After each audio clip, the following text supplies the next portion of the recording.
So hello, welcome back to the Frog Initiative. My name is Eric, and today we're going to be talking about how social media has changed in the past 10 years. The short answer is that it is a lot, and we'll probably do a few parts of this segment. When I think about social media 10 years ago, I think about platforms that don't even exist anymore. Things like MySpace, even AOL or AIM probably would have been considered the early social networking tools. All of these sites physically looked pretty different than how they do now. Now we have Facebook, Twitter, Instagram, and of course, TikTok.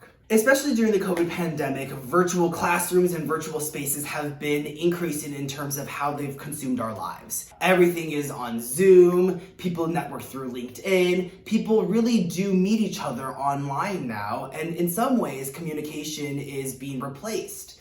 In-person communication, that is. So one could even say that, social media has changed even in the past year massively. Social media and interaction every day are becoming more and more blurred. Along with that, a lot of the social media sites are becoming more blurred. Facebook, Instagram, Twitter, they're all starting to trend towards having businesses and companies and brands have some kind of involvement there because that's where the money is. So if you've noticed on Instagram, there are a lot more shopping options that are open, and it's a little bit harder to physically navigate just seeing your friends, and there are lots of sponsorships and there's lots of ads and so on and so forth. One recommendation with this would to just be a little bit careful when you're kind of surfing on these social media sites. A lot of times I'll look at something and think about, I don't follow this company. I didn't know that I did. It's because it's a sponsored ad. For me personally, differentiating between what is my personal stuff, what is going on with my friends and those who I'm interested in following versus brands that are sponsoring or advertising to me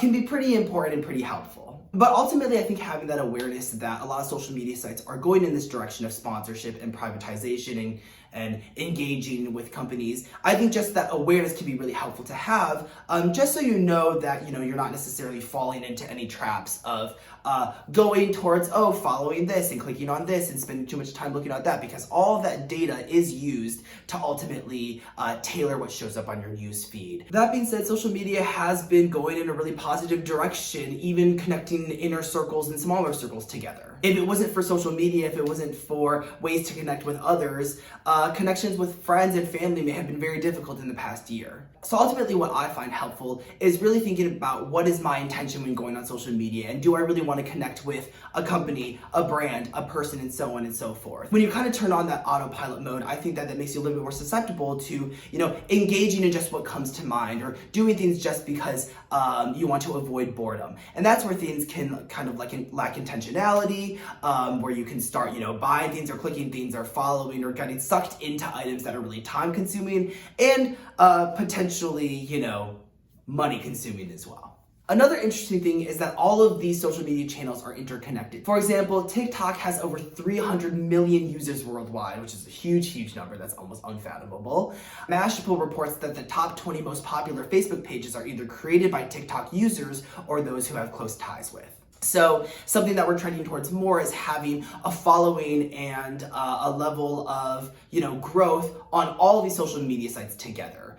Whereas before, we kind of had people who were just on Twitter or just on Instagram. Now it's a goal for individuals, companies, influencers, organizations, and so on and so forth to grow organically and to kind of use other platforms to help them grow on others. So if it seems like there are people or organizations that have a little bit too much of your everyday space, something that you may consider is just spending a little less time on each of these social media sites. And again, it ties back into that idea of intentionality and going on social media sites to connect maybe with your closer relatives or your friends or your smaller circles, and knowing exactly what it is that you're going on for.